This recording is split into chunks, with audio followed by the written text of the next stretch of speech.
What's up, everybody out there in football land? It's your girl Sonya. Happy November. Today is November 1st, 2023, and this is the Week 8 recap. Now, y'all see me in my Panthers gear, so you know where I'm going to start off, right? We finally got our first win, you guys, and I'm so excited to know that Panther Nation is definitely standing up and staying exactly where they need to be. Now, it definitely solidifies that the Panthers made the right choice in choosing Bryce over CJ. As the Panthers got it done 15-13 in Carolina. Next week, we'll be facing the Indianapolis Colts, which we were trying to get with Anthony Richardson, who is out indefinitely with an injury. So we'll be facing Gardner Minshew. But hopefully, this changes the trajectory for Panthers fans. Panther Nation, definitely Bryce looked good. The O-line held up. Not 100% like we'd like, but they held up nonetheless. NFL breaking news, you guys. Josh McDaniels and the general manager are out in Las Vegas. Now, Mr. Pierce is now going to be holding up for that interim head coach position. And another breaking news, I just found out that Jimmy G is now benched as well. What the heck is going on out there with all of this news? The Raiders are benching Jimmy Garoppolo. You guys saw Devontae Adams, if you saw the game the other night, was absolutely frustrated. Now, he's been a fragment of who he was ever since there's been some key switch arounds out there in Vegas. So it'll be interesting to see just what goes down in the Wild Wild West. Yesterday was the trade deadline. Panthers did absolutely nothing, even though we need a wide receiver and we're trading everybody else left and right beforehand. Hence Christian McCaffrey. But we got nobody. Falcons picked up somebody. Everybody made moves. 49ers got stronger. Let me run through all the pickups for the trade so you guys will definitely know what's going on. And to let y'all know while I'm looking that up for y'all, next week is a big bye week. So go ahead and swap out McCaffrey because he will be on a bye week next week. And even though he's been racking up gazillions of dollars and coins for most of you all, he will not be on the field on Sunday as the 49ers take a much needed break. Now, let me go ahead and get you guys up to date on the trade information, as well as we'll talk really briefly about some winners and losers, other than my Panthers winning. And yeah, we'll go through that route. Now, trade deadline was yesterday, and I want to give you guys all the information from the NFL on who was traded and who was swapped and all that good stuff. So you'll know who to be on the lookout for. Now, the biggest one in the whole league was Chase Young, you guys.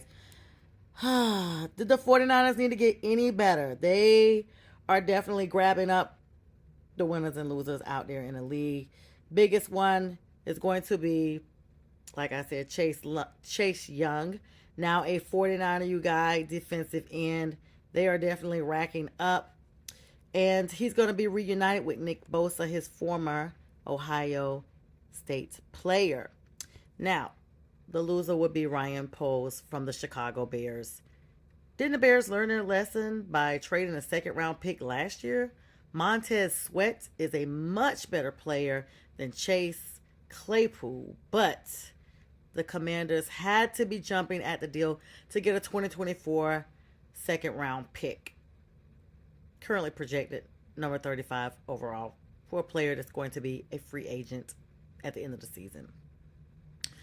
Montez Sweat will allow them to free up $10 million in salary cap space. Winners, Leonard Williams, Seattle Seahawks, snatched him right on up. He was dealt to the New York Giants, and then now he's a Seattle Seahawk on Monday in exchange for a 2024 second round pick and a 2025 fifth round pick. Woo! Seahawks are not even paying Williams' contract, which expires this season in the deal, as the Giants will absorb all $9.3 million of his contract for the remainder of the year. So he's going to get his coins regardless, y'all. Loser, New York Jets. The Jets made plenty of offseason moves. You guys know about Aaron Rodgers, and he only took like what, 2 downs, 2 hikes, and that was pretty much it. Mecole Hardman was one of those players, but he couldn't even see the field at all. Mecole Hardman, it was a mistake by the Jets, as he only finished with 1 catch in his first 5 games. The Philadelphia Eagles are definitely a winner, as they are getting Kevin Byard from the Tennessee Titans in exchange for Terrell Edmonds, a 2024 5th-round pick and 2024 6th-round pick. Not only does Philadelphia get a much-needed veteran at safety, but the Eagles landed, you like that? The Eagles landed a Titans team captain and 2-time first-team All-Pro. You guys, the Denver Broncos are the losing end of the trades. Less than 2 years after paying Randy Gregory, the Broncos got little in return for a player who was supposed to be a difference maker. Now, let me speak real quick. Let me incorporate this. Y'all, the Broncos took out the Chiefs. The bottom of the AFC West took out the Kansas City Chiefs. Now, Patrick Mahomes said he didn't feel good, and it shows. Taylor Swift was on her tour, so she wasn't there. The Taylor effect was not in full effect. So, looks like it was visible. Kansas City will be getting a much-needed break really soon, and I know they cannot wait for that. Tomorrow night, Thursday Night Football, the Pittsburgh Steelers versus the Tennessee Titans tomorrow on Amazon Prime. Let's just make sure I got that right, y'all. I've actually recorded this a couple times. And so at this point, I'm just trying to condense it and get it out there for you guys to be able to read. Yeah, Thursday Night Football tomorrow night starts week 9 on Amazon Prime. And you guys drop in your comments like, is this going to change the trajectory? We are seeing the Jacksonville Jaguars are 1-5. They're on a 5-game win streak. They are the only team in the league with that many games in a row that are winning right now. And so, like, wow, who would have thought the AFC South, they're sitting pretty down there. Can y'all believe the 49ers are no longer at the top of their division right now? That is a shock, as they took another L. But Christian is still balling out. And so it's going to be interesting to see what week 9 comes up with, you guys. We got Tennessee and Pittsburgh tomorrow night, Miami and Kansas City, Minnesota and Atlanta, Seattle versus Baltimore.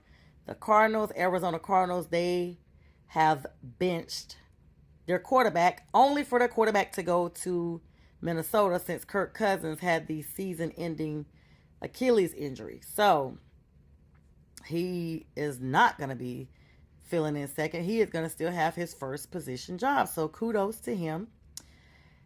And good luck, Arizona, with that fiasco. LA is going to be versus Green Bay. Tampa is taking on Houston. The Commanders are taking on New England. And Chicago is versus New Orleans. And, of course, the Carolina Panthers are taking on Indianapolis. We were looking forward to another rookie matchup, but Mr. Richardson is out on injury reserve, and we're going to be facing Gardner Minshew. So, after that game, we got the Giants versus the Raiders. Dallas versus Philly is going to be a really good NFC matchup. Buffalo versus Cincinnati. Can y'all believe Cincinnati's at the bottom of their division? But who knows? The NFL, any given Sunday, any given day. That's going to be all I got for now. Good luck to your team. And as always, go Panthers.